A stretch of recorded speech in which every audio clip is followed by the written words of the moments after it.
பாசிச பாஜகனா இன்னைக்கு தமிழ்நாட்டில் ஒரு 100 அரசியல்வாதிகள் அந்த வார்த்தையை பயன்படுத்துறாங்க, ஒரு 150 பத்திரிகையாளர்கள் அந்த வார்த்தையை பயன்படுத்துறாங்க.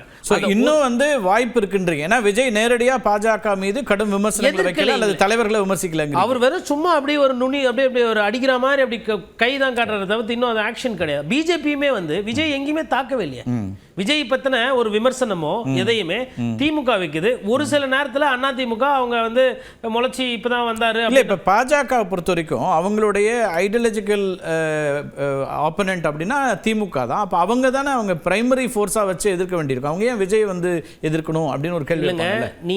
நாங்க கூட்டணிக்கு நீங்க வருவீங்க, ஆட்சி பொறுப்புல திமுக இருக்கு சார், அவங்கள வீழ்த்தணும், அவங்க தான் எங்களுக்கு கொள்கை ரீதியான எதிரிகள். அப்ப அவங்க தான் டார்கெட் பண்ண வேண்டியிருக்கும். நாங்க ஏன் எங்களுடைய எனர்ஜி வேற பக்கம் வீணாக்கணும்னு ஒரு கேள்வி வரலாம் இல்லையா பாஜக? சார், இதோட கடைசி அரசியல் பார்த்தீங்கன்னா, ஒருவேளை விஜய் மக்கள் நல கூட்டணி மாதிரி தனியாக போய் அவருக்குன்னு ஒரு சின்ன சின்ன கட்சிகள் வச்சு கூட்டணி அமைத்தார்னா ரிசல்ட் பாஜக எதிர்பார்க்குற ரிசல்ட் வராது. எதிர்வாக்குகள் பிளவுபடும் போது திமுகவுக்கு வெற்றி வாய்ப்பு பிரகாசமாக இருக்கும். இது நுனி அரசியல் பார்க்குறவங்களுக்கு தெரியாது, உள்ளே போய் கூர்ந்து கவனிக்கிறவங்களுக்கு அது புரியும். அப்போ பிஜேபி அந்த கால்குலேஷன்ஸ்லாம் வச்சிருப்பாங்க. இன்னும் குறிப்பா சொல்லணும்னா பிஜேபி என்ன நினைக்கும்னா, கம்மியா விஜய் ஓட்டு வாங்கினா அது திமுகவுக்கு பாதகம், விஜய் அதிகமான ஓட்டு வாங்கிட்டா அது அண்ணா திமுகவுக்கு பாதகம்ன்ற அந்த ஒரு கணக்குலயே அவங்க வேலை செய்யறாங்க. சுருக்கமா சொல்லணும்னா அப்போ இதெல்லாம் வைத்து பார்க்கும்போது கடைசி நேரத்தில் விஜய் கிட்டே கேட்டு பார்ப்பாங்க, இல்ல விஜய் அப்ரோச் பண்ணுவாங்க, வரீங்களா என்ன ஏதுன்னு. விஜய் வரவே மாட்டார்னு என்னைக்கு 100 விழுக்காடு கன்ஃபார்ம் ஆகுதோ அன்னைக்கு அதிமுக, பாரதிய ஜனதா கட்சி, நாம் தமிழர் கட்சி, மற்ற கட்சிகள் எல்லாம் சேர்ந்து விஜய் அடிக்கும்.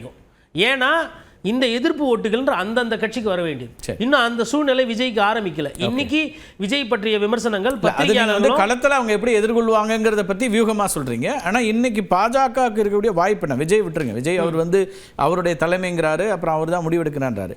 இந்த இப்போ டிடிவி தினகரனோ ஓபிஎஸ்ஓ உள்ள வரதுக்கான வாய்ப்புகள் இருக்கா? திரு அண்ணாமலை முயற்சி அப்படிங்கிறது எந்த அளவுக்கு? கண்டிப்பா ஓபிஎஸ் அவர்களை ஃபர்ஸ்ட் ட்ரை பண்ணுவாங்க, முழு மூச்சா ட்ரை பண்ணுவாங்க பாரதிய ஜனதா கட்சி. இன்னொன்று ஓபிஎஸ் அவர்களை பொறுத்தவரை கொஞ்சம் விட்டு கொடுத்து போகக்கூடிய தன்மை படைத்தவர் தான்.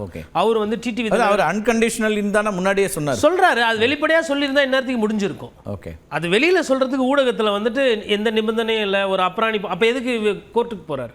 அவருக்கும் ஒரு முதலமைச்சர் ஆகணும், அவருக்கும் ஒரு கட்சி முன்னாடி சொன்னாங்க. ஆனா இப்ப சொல்லக்கூடியது ஏற்கனவே இருந்த ஸ்டேட்டஸ் கோக்கு வரும்னாலே நிபந்தனை தானே, அது நிபந்தனை தான். ரைட். இன்னொன்னு அவருக்கு பழைய அளவுக்கு ஒரு 10 சட்டமன்ற உறுப்பினர் அது இல்ல. அதனால ஃபர்ஸ்ட் சாய்ஸ் ஓபிஎஸ் வரதுக்கு மேபி ட்ரை பண்ணுவாங்க. இது முடிஞ்சதுக்கு அப்புறமா டிடிவி தினகரனுக்கு வேற சாய்ஸ் இருக்காது. அப்ப சேர்ந்து பயணம் பண்ணலான்ற மாதிரி வரும். அப்போ இன்னும் கொஞ்சம் ஈஸியாகும். அதுக்கப்புறம் டிஎம்டிகே, பாட்டாளி மக்கள் கட்சி, எந்தெந்த கட்சிகள்லாம் அவைலபிளா இருக்கோ எல்லா கட்சியும் இதுக்கு அப்புறமா ட்ரை பண்ணுவாங்க. ஓகே, பேசலாம்.